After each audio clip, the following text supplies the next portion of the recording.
नमस्कार दोस्तों, आप बहुत अच्छे से जानते हैं मुंबई पुलिस ने विभोर आनंद को उसके घर से गिरफ्तार किया था।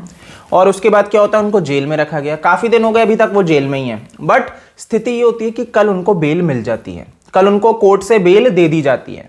अब ये चीज में उनके एडवोकेट जो हैं, जो श्रुति मोदी के ही एडवोकेट रहे हैं, वो क्या कहते हैं, वो कहते हैं कोर्ट में कि भाई मानसिक रूप से स्थिति ठीक नहीं थी विभोर आनंद की, और वो रिपब्लिक भारत को देख के ये सारी चीजें, ये धारणा बना लिए कि भाई जो दिखाया जा रहा है वो सच है।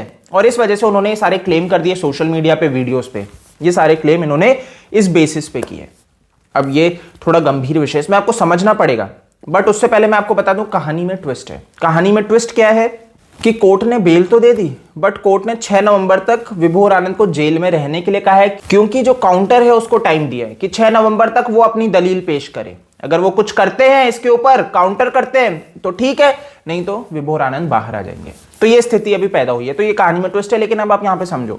अब इनके एडवोकेट कोर्ट में ये कहते हैं कि विभोर आनंद बहुत ज्यादा अल्कोहल ले रहा था, इस वजह से उसकी मानसिक हालत ठीक नहीं थी, और रिपब्लिक भारत देख रहा था इस टाइम पे, तो जो भी झूठ फैलाया जा रहा था उसको वो सच मान लिया। इस वजह से ये आज स्थिति पैदा हुई है। तो भाई अब आप समझ रहे हो यहाँ पे क्या किया जा रहा है।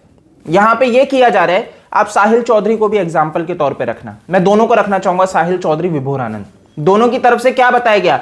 साहिल चौधरी की तरफ से भी यही कहा गया था कि ये जो न्यूज चैनल है, जो मीडिया चैनल है, जिसको देखने के बाद मेरे दिमाग में ये भर दिया गया, और इस चीज को देख के मुझे ऐसा लगने लगा कि ये सच है।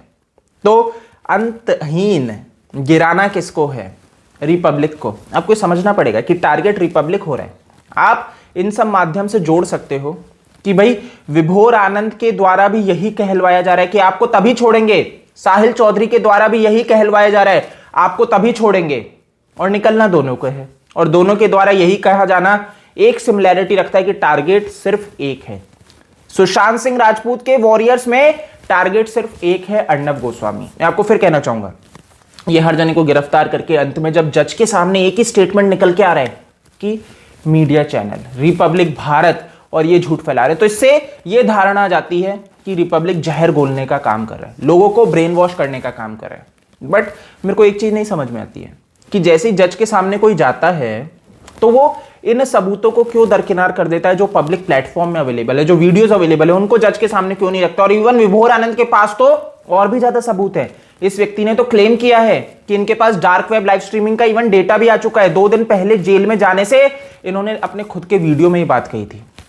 इवन मेरे पास वो वीडियो भी है जिसमें वो कह रहे हैं मेरे पास आ चुका है। इवन वो ये भी कहते हैं कि परिवार ने देखा है सुशांत का मर्डर, और इनके पास इस चीज का प्रूफ है, और इनके पास बहुत चीजों के प्रूफ है। लेकिन चीज कहां पे थोड़ी सी दिक्कत रह जाती है कि ये जब जज के सामने पहुंच गए, इनको प्लेटफॉर्म मिल गया, वहां पे अगर ये नहीं प्रदर्शित कर पा रहे तो इनके पास सबूत नहीं है। अब देखो दोस्तों, बहुत से लोग मुझे ये भी कह रहे हैं कि भैया विभोर आनंद की बातें सच्ची है, हम तो उस पर ब्लाइंडली ट्रस्ट करते हैं। अच्छी बात है, आप करो, बट मैं आपको कुछ चीजें क्लैरिटी पे रखना चाहता हूं क्योंकि ये जरूरी है। चाइल्ड ट्रैफिकिंग, जैसे कि विभोर आनंद ने इसका जिक्र किया है, लेकिन आप यहां पे एक गलती कर रहे हो कि आप तक विभोर आनंद से बात पहुंची, मैं बिल्कुल मानता हूं, बट क्या चाइल्ड ट्रैफिकिंग विभोर आनंद की देन है? क्या इस व्यक्ति ने इसके लिए लड़ाई लड़ी? नहीं, विभोर आनंद ने कोई लड़ाई नहीं लड़ी है। जो व्यक्ति धरातल पर रह के इसके खिलाफ लड़ रहे हैं, आप उनको डिस्क्रेडिट कर रहे हो। जिन जर्नलिस्ट ने इसके खिलाफ एक्सपोज किए इतने, आप आर्टिकल सर्च करो गूगल पे और आपको तब चीजें समझ में आएंगी कि जो लोग सही में इसके खिलाफ लड़ रहे हैं। स्टीव पिंटो, जो व्यक्ति गायब है, जिसने एक्चुअल में सुशांत सिंह राजपूत के केस में इसका जिक्र किया था, आप उसके बारे में बात करने से नहीं हो रहे। आपको उसको भैया जस्टिस नहीं दिलवाना है कि वो व्यक्ति कहां है, आप उसके लिए नहीं लड़ पा रहे हो। बट विभोर आनंद को आप इतना वो कर रहे हो कि भैया इसी ने चाइल्ड ट्रैफिकिंग का ये पूरा सुशांत के केस में लाया। नहीं, मैं आपको फिर कहना चाहूंगा, विभोर आनंद से पहले बहुत से लोग ट्विटर पे इसके बारे में जिक्र कर रहे थे, तो विभोर आनंद ने सिर्फ उसको उठाया और यूट्यूब पे आपको प्लेटफॉर्म दिया। दोस्तों, एक सिंपल सी थ्योरी है कि अगर आप सत्य के साथ खड़े हो तो आपको उसमें झूठ ऐड करने की आवश्यकता नहीं है, और अगर आप उसमें झूठ ऐड कर रहे हो तो आप में कहीं ना कहीं दोष है। अब देखो, एक चीज और मैं बोलना चाहता हूं, बहुत से लोग मुझे ये बोलते हैं भाई विभोर आनंद को तो मुंबई पुलिस जेल में मार देगी। ठीक है, इसके ऊपर भी मैं थोड़ी सी क्लैरिटी देना चाहता हूं।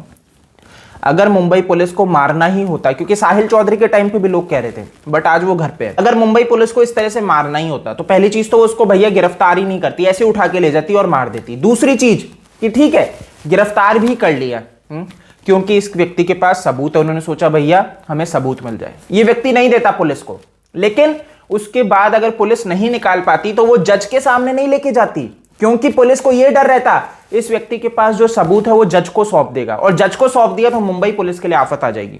ऑब्वियसली आ जाती, क्योंकि मुंबई पुलिस महाराष्ट्र सरकार के खिलाफ तो ये बोल ही रहे हैं, तो आफत आ जाती। बट क्या हुआ, वो जज के सामने गए, मुंबई पुलिस लेके गई है, और वो जज के सामने भी कोई सबूत पेश नहीं करते। तो आप एक सिंपल सी चीज समझ सकते हो यहां पे कि मुंबई पुलिस कोई नहीं मारने वाली। मारनी होती तो जज के सामने लेके ही नहीं जाती। तो आप थोड़ा सा यार क्लियर रहो। ये मेरे को नहीं समझ में आता है अफवाह कहां से फैलती है और कैसे इतनी ज्यादा फैल जाती है। आप अफवाहों को इतनी जल्दी बिलीव कर लेते हो, बट तथ्यों को बिलीव करने में आपको दिक्कत हो जाती है। आप थोड़ा सा समझदार बनो दोस्तों, थोड़ा सा समझदार बनो, और जो लोग सही में इस लड़ाई में लड़ रहे हैं प्लीज उनका साथ दो। और दोस्तों, अगर आप इंसाफ की आवाज उठा ही रहे हो तो आपको स्टीव पिंटो के लिए उठानी चाहिए, जो करजात फार्म हाउस के लिए भी जिक्र करता है, जो एनजीओ का जिक्र करता है, जो बोलता है कि किस तरीके से चाइल्ड ट्रैफिकिंग चल रही है। तो आप एक बार इस चीज को भली भांति समझ लो कि कौन व्यक्ति इस ओर इशारा किया था, और जिसने किया था वो व्यक्ति गायब हो चुका है। तो यार दोस्तों, इस वीडियो में इतना ही है। आप मेरे को फेसबुक, ट्विटर, इंस्टा पे डीएम कर सकते हैं, फॉलो कर सकते हैं। OASKD मेरा यूजर नेम है। जय हिंद।